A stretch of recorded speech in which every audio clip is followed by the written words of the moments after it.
Alright, YouTube, you may have seen, of course, the Pennsylvania recount effort has fallen through. There will be no recount in Pennsylvania, which I said was probably going to be the case to begin with. It wasn't even clear there was a process by which they could conduct one.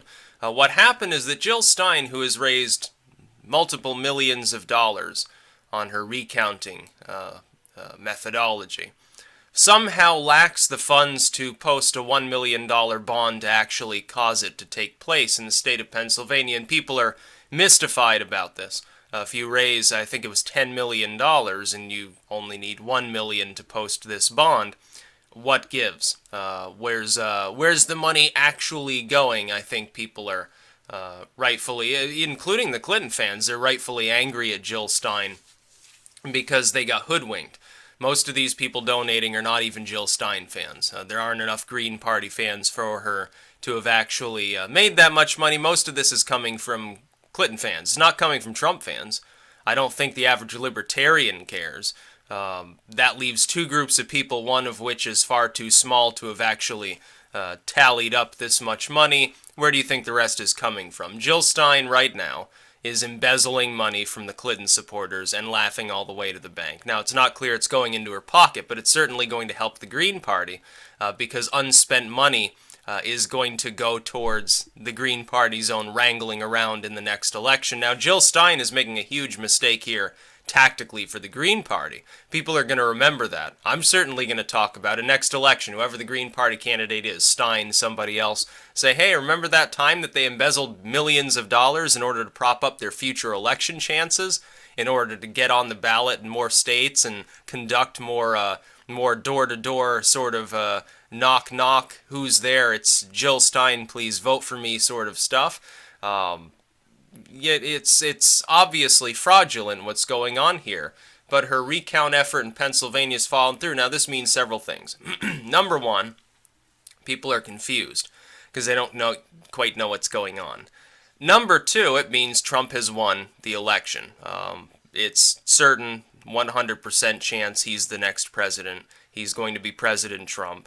You don't have to like that fact, but that's the way that a representative democracy operates. Being liberal is still salty about the whole thing. Oh, we're a democracy. She won the popular vote. Well, it doesn't matter. It doesn't matter outside of state-level popular voting. I pointed this out. Number three, it means all those people saying, oh, Hillary's going to run away with this due to faithless electors or recounts or something. That was the plan all along. It's not going to happen. It never was going to happen. Even if there had been a Pennsylvania recount, it wouldn't matter. Look at the Wisconsin recount results right now. I think Clinton has gotten 4 additional votes in the state of Wisconsin so far. Trump got 5, so actually he's a vote further ahead than he was before. Now, yes, these are small outlying counties, districts, but it's probably going to remain about the same. By the way, people are seeing fake news, actual fake news peddled by leftists right now saying, oh, the voting machines were tampered with, we now have proof, or these outlying districts were padding the Trump vote in order to give him the election. Didn't happen. Even Snopes had to debunk that crap, and Snopes is basically, you can tell, these are like maybe even Jill Stein far-left people running this site. I think it's run by a single couple, which is really funny. It's basically just a blog that people peddle around. You can listen to Snopes when it comes to religion, but it's not as good to listen to them when it comes to politics or social sort of stuff in general. On spiritual topics, yeah, because they're going to debunk all the religious nuts. On anything else, they're going to be, general social justice warrior leftists or whatever they are, neoliberals or something. But yeah, Trump has won. There will be no Pennsylvania recount. It wouldn't have mattered even if there was one. He will prevail in the state of Pennsylvania. He will almost certainly prevail in Wisconsin. Michigan's the only one that's more up in the air. The voting there, honestly, is close enough that a relatively small amount of votes that are taken back off the rolls because they weren't properly filed or they were counted incorrectly. Yeah, Michigan could swing back towards Clinton, but it wouldn't matter. He'd still be well over 270, and she'd still be well under 270. That's why it wouldn't matter. In order for her to have swung the election, all 3 would have needed to go for Clinton in a recount. It's just not going to happen, and then people would have to tolerate the fact that they did go for Hillary Clinton? I don't think so. I don't think people would. I don't think they would accept the result. The faithless elector thing would come in when a lot of those people that had been pledged to Trump vote for him anyway and put him over 270 because they don't like the fact that it looked like there was a lot of wrangling between multiple political parties on the recount effort. That's where it would come in. These 2 or 3 faithless electors are not going to give Hillary Clinton the election. This petition to the Electoral College is meaningless too. There's a petition circulating right now that people are still, I'm confused as to why they think it's relevant. They're talking about it. I think it was change.org, where several million people were petitioning the electors, oh, don't vote for Trump for the sake of our nation, for the sake of our democracy, which it's not a democracy, it's a republic. It's very funny to see people from the sort of like this page and say amen generation. They think that a change.org position can literally usurp the political process of the United States. It's just not going to happen. The time for those who didn't support Trump was on election day. That was their time to go forth and vote against him. They chose not to, apparently in enough important states, so that he won the election without winning the popular vote. That's your problem. That's your issue. You're the one who's cut up about that. Half of these people probably didn't even cast a ballot. What the fuck are you complaining for? If you didn't, this is why we say, I told you this, did I not? Yeah, your vote actually does matter. In some of these states, you have a very, very thin margin by which he won. Now, it's not so thin. It's not like Florida 2000 thin, where 10 ballots are changed during a recount process and it swings the whole state. It's not that close.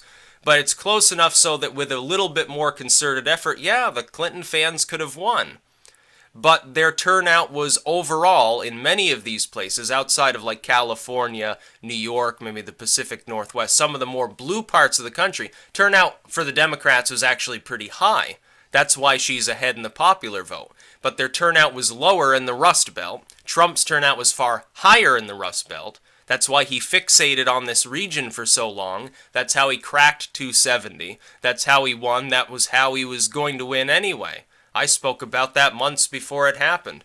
And these Hillary Clinton fans, if they had been intelligent enough to discount the polls and not listen to the lamestream legacy media that's dying off anyway, would have known this, could have organized, and yeah, they probably could have actually won the election for her. But they lost, and they'll continue to lose. She's going to lose the recount effort. It doesn't even matter if she grabs up Michigan, Wisconsin. Let's say the Hillary bots go in there and pump it full of fake ballots and wrangle around legally and try to discount every Trump voter, and she wins 100% in Michigan and Wisconsin. Sorry, not 270. Trump still wins. Narrower margin, yeah, but he still wins the election. Without a recount in Pennsylvania, the recount date's long past everywhere else. That was sort of your last dying ember of hope, and it was never hope to begin with. I explained this. It was never going to happen. Hillary Clinton lost the election. Donald Trump won the election. Now, this makes me feel comfy because I preferred him over Clinton anyway. And this is, I say that as someone who wasn't completely on board with him, is a soft supporter, remains a soft supporter. I'm hopeful that he'll do a good job. And if he doesn't, and if I've criticized him a couple times since the election, if he does something stupid, I'm going to call him out. But that doesn't mean that I'm going to sign some crazy petition saying, oh, give the electoral vote to Hillary Clinton for the glory of the Führer, the female Führer. It's just not going to happen.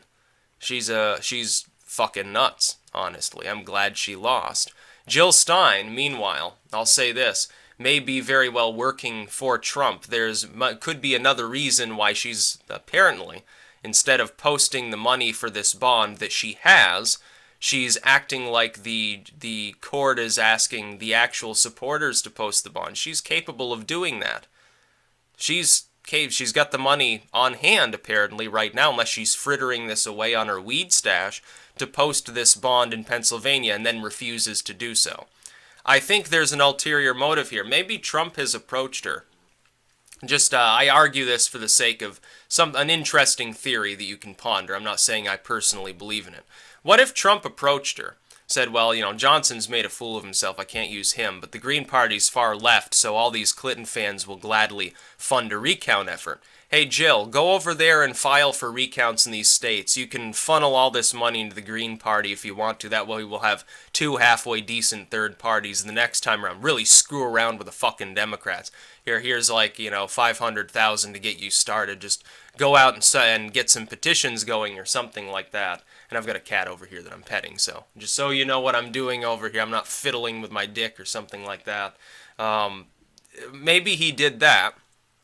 And the actual goal is to crack the establishment further by empowering another third party. The Libertarians, while Gary Johnson fell through on his goals, he should have cracked the double digits. He obviously didn't. He did manage to get enough of a vote share, so the Libertarian Party doesn't really have to do any major fighting to be on the ballot in all the states the next time around. Most of the money it raises with whatever candidate it has can go towards actual campaigning. This time, Johnson and Weld, the one thing that Bill Weld did accomplish is enough fundraising to get them on the ballot in all of these states. But now because they cracked the threshold in plenty of them, they'll be on the ballot anyway in most of the states in the United States the next time around. The Green Party did not achieve that threshold. Jill Stein failed at that venture. She's currently absorbing millions of dollars that can be very easily used to get them on the ballot in all the states. You will have two third parties, one that's to the left, one that's fiscally at least to the right, that will be competing in the next election. And this is what I spoke of, the rise of the third parties. Regardless of what Trump does, a lot of people will continue to dislike him.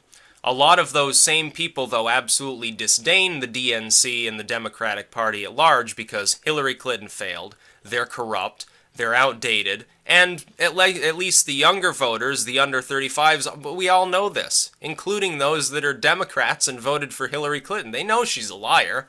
They knew that she was running an ineffective campaign. They just couldn't stand Trump. That's why she lost. What's going to happen the next election is that the Libertarian and Green parties will both be far more competitive and powerful than they currently are. The Libertarians cracked the threshold to get to that level. The Green Party is using these recount efforts apparently to buff up their own campaign coffers. All this money that's being raised, anything not being spent, this is why they're not posting the $1 million bond for Pennsylvania, because they know that's not the goal from the get-go. They're going to funnel $5-6 million into their next campaign. That's enough to get them on the ballot in a hell of a lot of states. They can just pay to be on the ballot.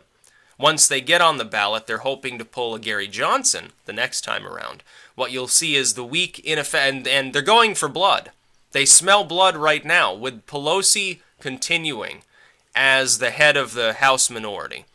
With the DNC in shambles, still not sure who's even going to lead it. It's clear the Democratic Party has not learned its lesson. Trump will probably run for re-election. I predict that he will win, unless he fucks up majorly. But the anti-Trump forces won't be able to rally around the Democrats because the Democrats have resisted change. It's all about that ongoing paradigm shift I spoke of over a year ago. The Democrats didn't embrace the change candidate. They lost out because of it. The Republicans did. Trump got shoehorned in there because he took advantage of a system that they built in a flawed manner, knowing full well what he was doing the entire time. A master strategy. You can say whatever you want about his policy proposals or his honesty, but his strategy was superb. I hope he puts that to good use in diplomacy with other nations, with trade deals and so forth. I think we could get a lot of benefit out of it. The Green Party and the Libertarians will be sitting there waiting in the wings, ready to go. They'll probably start, a year in advance, just planning everything that they're going to do. And you can look for them as well, probably to capitalize upon the style of campaign Trump used, social media driven, decentralized, grassroots. The Libertarian Party's probably not going to beg after some Bill Weld to get a millionaire backers the next time around. They're going to go back to grassroots. They're going to claim to be a reformed movement. Whether they are or not is a different story. And I'll probably support them. If Trump does a really good job, I'll probably vote for him again. If he does a half-assed job, I'll probably vote for the Libertarian Party. Either way, I expect he'll probably prevail in his re-election bid, assuming he runs for re-election. I would not vote for, if he decided not to and it was like Pence running, no, I wouldn't vote for Mike Pence. That would be a disaster. That would ensure a heavy Democratic supermajority, probably. But I don't think he's dumb enough to do that. No, I don't think that Mike Pence will actually ever be a presidential candidate of any significance. Maybe a second-tier candidate who's there for moral support for maybe some other candidate and just is sort of throwing his hat in the ring to make a big show of it. But yeah, that's my prediction. I think Jill Stein, quite clearly, regardless of what she says, she's apparently tomorrow going to make some sort of statement in front of Trump Tower. She'll probably excoriate the electoral system. She'll lambaste the establishment. She'll talk about whining Hillary supporters, how Trump didn't win the popular vote. She'll attack everybody.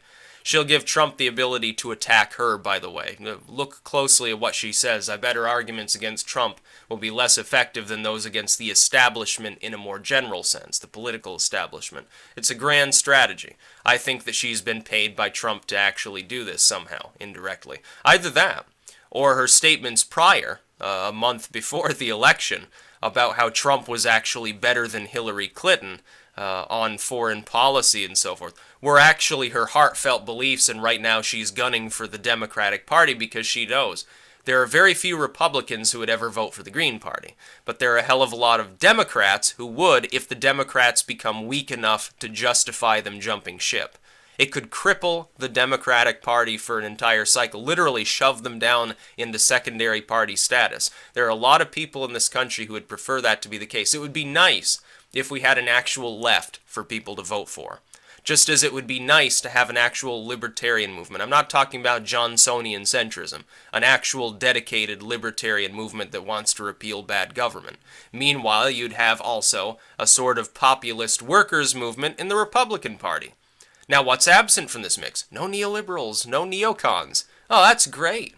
3 perfectly viable, economically based parties without a bunch of neocons and neoliberals. Yeah, well, I guess it really is America first, because at the very least, even if they have some screwy ideas at times, the 3 parties aren't controlled by the same general group of corporations and banks that until this election have largely bankrolled both sides so they can't lose no matter who wins. Yeah, no recount in Pennsylvania. Hillary's chances are 0, and I'm sure I'll probably get couple people in the comments, oh, Hillary will actually get it. This is their plan all along. They'll continue with it. I know that they will. Just like I had people claiming Ben Carson would be the president right up until he dropped out and endorsed Trump. Just as I had literally probably hundreds of people claiming, oh, Hillary Clinton will be the next president right up until Election Day. I had people early on until he dropped out claiming, oh, Jeb out of nowhere. I had several people claim Jeb Bush would manage to get in even after he had obviously lost the nomination. Oh, the Republicans will abandon Trump, they'll make a new Republican Party with Jeb at the helm, and the Bushites will somehow win. It's fantastic that people think that these things actually are going to happen. The paradigm shift is pretty substantial, but it's not that substantial. It didn't lead to an outright schism in any party. The Democrats right now are looking a lot more weak and disorganized than the Republicans, which is the other takeaway. Very few people noticed that. I noticed it, a few other YouTubers and bloggers noticed it. Nobody in the legacy media saw it happening. They all fixated for months on how weak the Republican Party was. The Never Trump movement's going to gain steam. They'll deny him the nomination. Oh, he got the nomination. Oh, they'll deny him any funding. They'll abandon him. He'll lose. Hillary will be the next president. Hallelujah. And it didn't happen. These people are morons in the legacy media. They paid 7 figures. They can't even wrap their heads around a political campaign. What are you paying these people for? It's hilarious. That's about all. Peace out.